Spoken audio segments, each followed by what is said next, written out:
Donald Trump যা ইচ্ছা করুন, আমরা পরোয়া করি না, বলছেন পেজোশকিয়ান। ইরান যুক্তরাষ্ট্রের চাপের মুখে আলোচনায় বসতে অস্বীকৃতি জানিয়েছে, যা মার্কিন প্রেসিডেন্ট ডোনাল্ড ট্রাম্পকে ক্ষুব্ধ করেছে। ইরানের প্রেসিডেন্ট মাসুদ পেজেশকিয়ান বলছেন, যুক্তরাষ্ট্রের নির্দেশ বা হুমকি তেহরান মেনে নেবে না। ইরানের সর্বোচ্চ নেতা আয়াতুল্লাহ আলী খামেনিও জোরপূর্বক আলোচনা প্রত্যাখ্যানের কথা বলেছেন। ট্রাম্প প্রশাসন ইরানের ওপর কঠোর নিষেধাজ্ঞা আরোপ করে দেশটির তেল রপ্তানি শূন্যের কোটায় নামিয়ে আনার চেষ্টা করছে।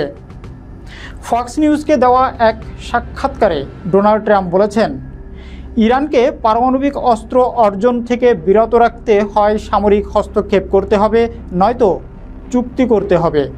ইরান বরাবরই পারমাণবিক অস্ত্র তৈরির অভিযোগ অস্বীকার করেছে। তবে আন্তর্জাতিক আণবিক শক্তি সংস্থা সতর্ক করেছে যে তেহরান ইউরেনিয়াম সমৃদ্ধকরণের মাত্রা 60% উন্নীত করেছে। ট্রাম্প 2019 সালে ইরানের সঙ্গে 2015 সালের জেসিপিওএ চুক্তি বাতিল করে কঠোর নিষেধাজ্ঞা আরোপ করেন, যা দুই দেশের মধ্যে উত্তেজনা বাড়িয়েছে।